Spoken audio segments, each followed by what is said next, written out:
For 75 years, the attribute that most people have been willing to give to the name Buick is luxury. That's been true from the very beginning, on through the touring cars and what was fondly called the doctor's cars. That tradition of luxury goes on in this Buick Electra. This is my 1983 Buick Electra, Park Avenue. I just picked this up yesterday. So essentially a one-owner car. Got it from the grandson of the guy that owned this originally. Bought it down in Kentucky. Very clean. Needs a good going through though. You know, floor's all dirty, I should say. But everything else on this thing is really clean. It's got the radio and everything. That still works. The concert sound, which I will actually give it to it. The sound system in this car does sound very good.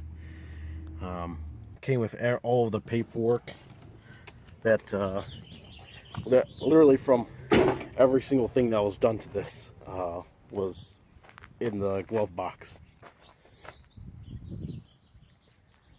But yeah, it's my first ever rear-wheel drive car I've had, besides my 72 Cutlass, I guess, but I've never driven that thing. It's still in pieces. But yeah, this thing's cool. It's a dark red with a maroon interior and I believe was supposed to be red top. It looks more brown now, but I like it. This is my favorite color combination. I think this thing is so cool. Front bumper smashed on it, and the fender was pushed back, but I think I can unbend it because there's no creases in it, so we'll see on that.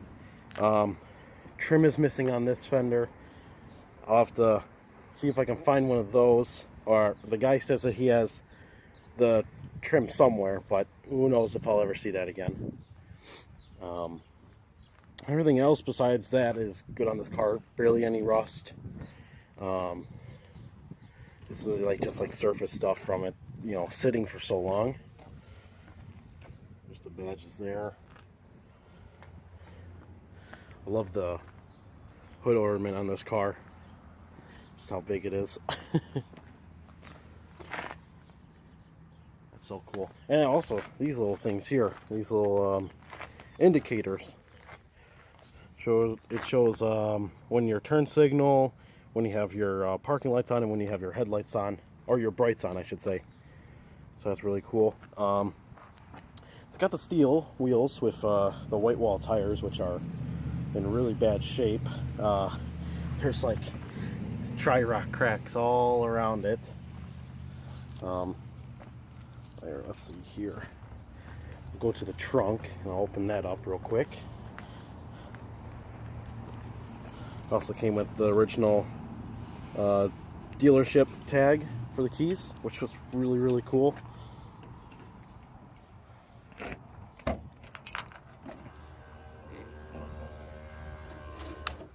Yep, this thing has a actual like pull down motor like the Cadillacs did. So that's really cool. I gotta fix all this, all the cardboard and everything. But yeah, there's all the wire caps. I found two of the actual center caps, but I'm missing the other two, so I'm not sure what to do, and I'm missing a bit of the hardware that'll allow it to essentially, you know, go back onto the wheels. So I'm not sure if I want to go with either the Buick Rally wheels or something else. I don't know, but yeah, I'll just let this sit down real quick and it automatically closes itself, just like I had a Cadillac Eldorado. It was a 93 that had that option. Now, this is my favorite part. Lift this up. Hey, and there's the gas tank. Or gas filler neck, I should say. It's missing all the filler panels, of course, because that's just, it was like a really cheap, like rubbery plastic sort of deal, and it just disintegrated off of it. All the bolts are still there, you know, and everything, so it's like it wasn't in a collision besides the front. The stuff just cracked off. So I'm going to be looking for some of that in the future. Get it paint matched. Luckily this is still on here, so I can actually take this off and then use that to paint match the rest of the car. It needs a good wash. It needs a good waxing and buffing. And I think the paint will come right back on it, because it's been sitting for probably almost a decade before I drove it all the way to my storage yard here, or my storage spot. I don't own a storage yard. I wish I did. I'd have so many more cars. So let's go ahead. Oh, here, before I start it up, I'll show off the engine.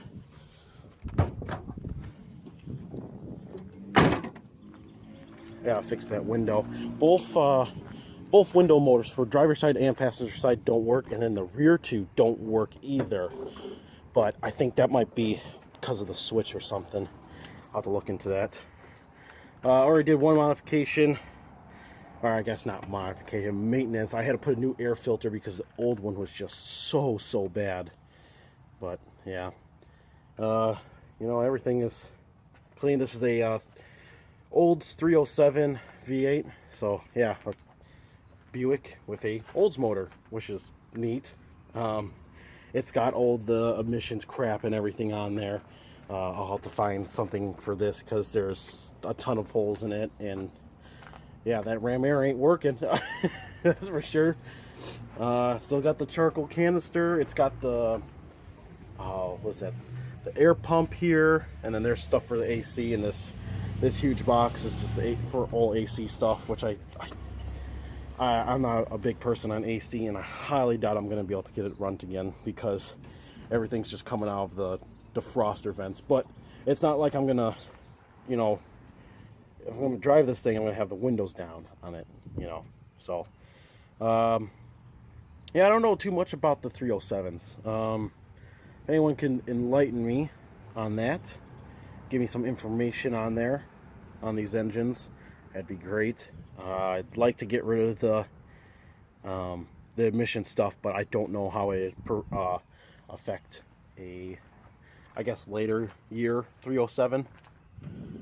Yeah, I believe it's a non-roller cam, so I have to run a zinc additive in my oil as well. I hope you guys can see this. It's a little dark on my phone here, but yeah. So close this up. I love that chrome trim down the center. It's just so cool, man. My favorite part of the car is definitely the vinyl top, though. Love it. I love it. Vinyl top, red on red. Oh, very cushy interior. I use this because the window won't go up or down. So that's like the first thing on my list to fix on this car. The owner was taking this apart and was trying to get the motor out, but they just sort of quit halfway through, so all the stuff's down there. So that's why all this is loose, why this window is loose and all that. So I'll have to put that back together once I get the new motors. I just gotta wait in the next paycheck, of course, you know. But yeah, here we go. Should give it a couple pumps.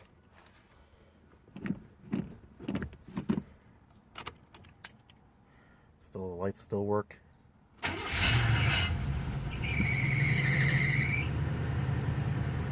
Oh, start on the first key. Or I don't know what you'd call it. First ignition.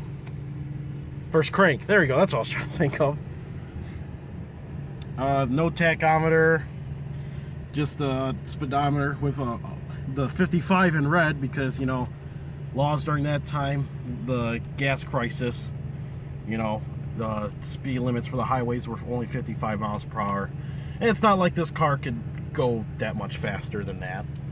I mean, it probably could, but I don't really want to push it, per se. I love these old GM seatbelts, how they just make that clicking sound. Oh, so good. So I'll drive around the lot here since we're on a private property. So look how big this roof is as well, or not the roof, but the hood with what'd you call it, the emblem.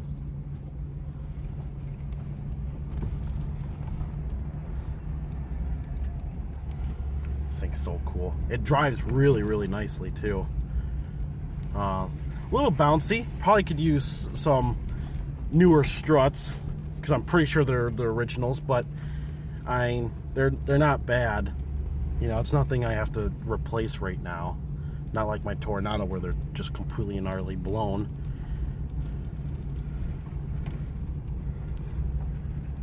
I love this car so much. I picked this thing up for $1,200. Wasn't really that bad of a deal. I mean, it's got its stuff wrong. My dad's not too much of a fan of these generation cars, of course. You know, he was part of the generation with muscle cars and all that.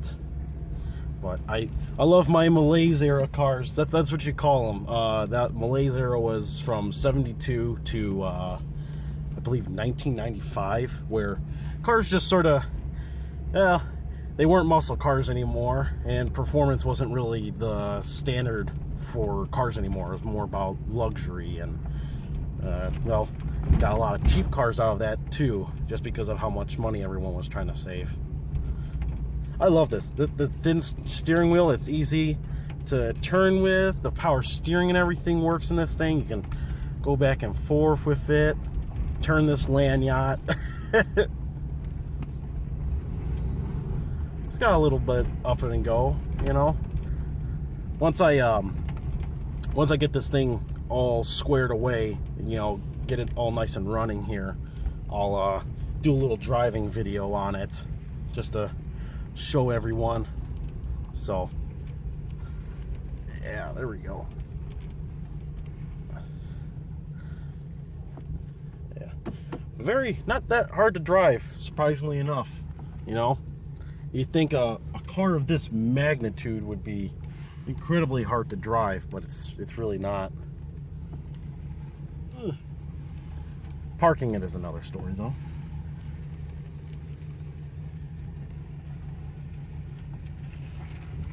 Go. Yeah, I get the spot in front of the pole, so it's a little difficult to drive this thing, or at least get it, especially when you're using the camera to record. But yeah, this thing drives pretty darn nicely for what it is. It should be good right there. It's got a bit of a what would you call it? Bit of a leak somewhere for the exhaust, but it doesn't sound bad. We'll rev it up a little bit.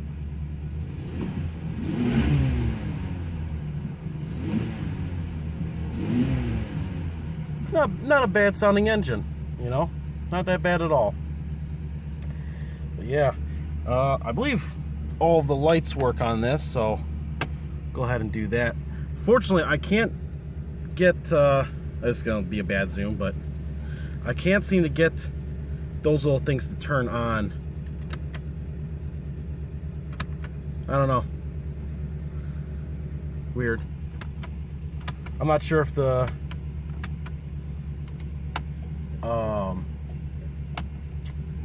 light bulbs are just out or what, so but I'll have to look into that. But I got the headlights on now, and I'll show you. What the heck, we'll throw the brights on too while we're at it. Now that I got the battery charged up in this thing,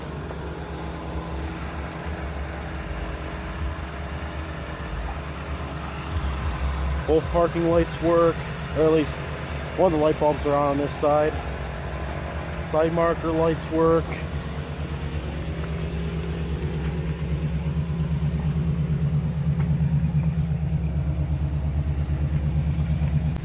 I just realized I didn't record the exhaust clip, so I guess I'll go ahead and do it again for you guys. See if I can do it again without messing anything up.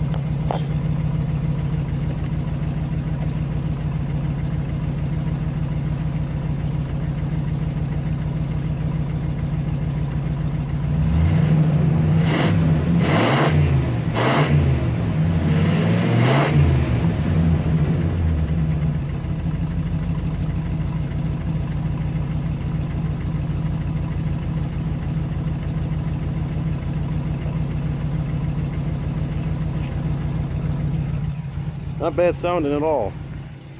Needs work. Probably could do with a new muffler, I'd imagine, and fix whatever air leaks it's got up there. Not air leaks, but what would you call it? Vacuum leaks. That's what I was thinking of. Okay.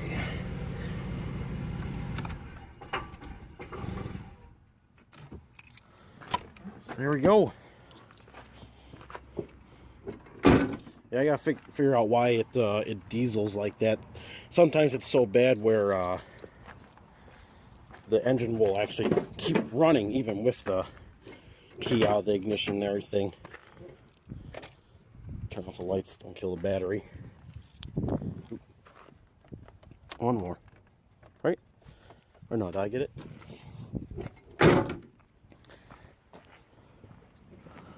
Yeah, there's that.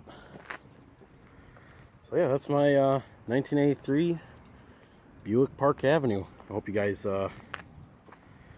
enjoyed that. I hope to make more videos on it as well. So yeah, definitely I'll be doing more stuff. The windows are my top priority to get done on this car, just because I don't want rain getting in or water getting in, and it's incredibly hot inside of this thing, especially now during the summer. So yeah, gonna try to figure that out. I'm hoping it's like a fuse or something, but I gotta figure out where the fuse box is on this car. Not sure if it's, nope, not in the glove box. But I don't know, I'll figure it out. It just takes time, that's all. I'll definitely give this thing a go to do a hand car wash on it, or hand wash I should just say. So yeah, thank you for watching, and I'll see you in the next update for this.